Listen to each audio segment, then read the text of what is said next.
Davis, Gunther, Krull et Williams s'interrogent dans un article publié par The Accounting Review sur le comportement des entreprises en matière de RSE et de fiscalité.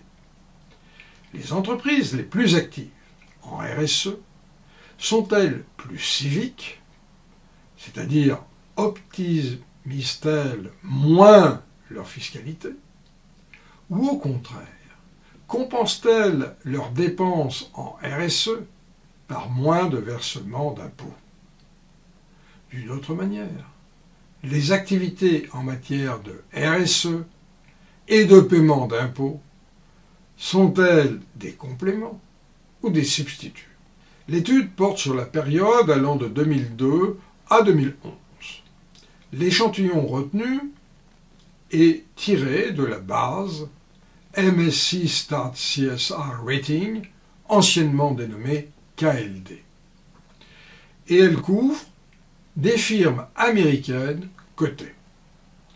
Au total, cet échantillon contient 5588 observations.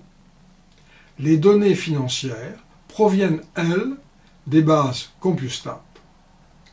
Les données sur les dépenses de lobbying pour rendre la fiscalité plus favorable aux entreprises proviennent du Center for Responsive Politics. Comme pour les études précédentes, les mesures en matière de RSE ont été élaborées ici à partir des indicateurs fournis par la base Stats, anciennement dénommée KLD. De manière classique, les auteurs ont calculé les différences entre les nombres de points positifs et négatifs. Ils ont exclu les deux catégories suivantes, gouvernance, concept distinct de la RSE, et droits de l'homme, du fait de l'insuffisante variation de cette variable.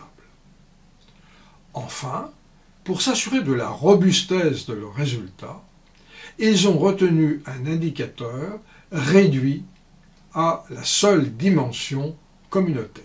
Pour mesurer les paiements d'impôts, ils ont eu recours à la mesure proposée par Direng, Hanlon et Mediu dans leur publication de 2008. Cette mesure est égale à la somme des impôts payés sur une période de 5 ans divisée par la somme des résultats avant impôts exceptionnels sur la même période de 5 ans. Seules les observations comprises entre 0 et 1 ont été conservées. Pour compléter cette analyse, les auteurs ont aussi identifié les dépenses de lobbying à caractère fiscal effectuées par certaines firmes de l'échantillon.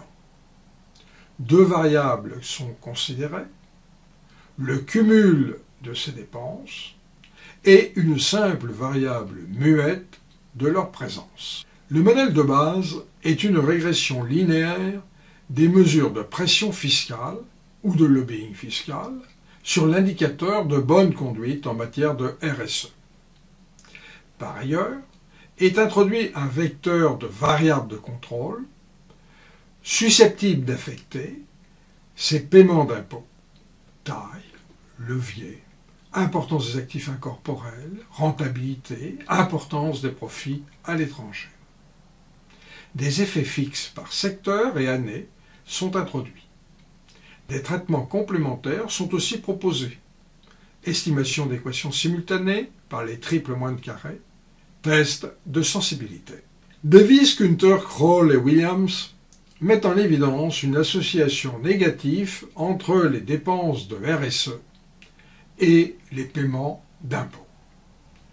Le résultat est robuste, y compris lors du recours à des modèles à équations simultanées ou à l'utilisation de mesures réduites de RSE. De même apparaît une association positive significative entre dépenses de RSE et dépenses de lobbying fiscal. Ces résultats suggèrent que les dirigeants ou les parties prenantes les plus influentes des firmes, les plus actives en matière de RSE, ne voient pas les efforts pour réduire légalement les impôts comme des activités socialement indésirables. Contrairement à des études précédentes qui soutenaient la thèse de la complémentarité, selon laquelle les entreprises les moins civiques sont celles les moins actives en RSE et les plus agressives pour réduire leurs impôts, cette recherche montre que les entreprises les plus actives en matière de RSE sont aussi très agressives fiscalement. Les dépenses en RSE et les paiements d'impôts agissent dès lors plus comme des substituts. En quelque sorte, certaines entreprises préfèrent faire le bien elles-mêmes plutôt que de laisser les États le faire à leur place.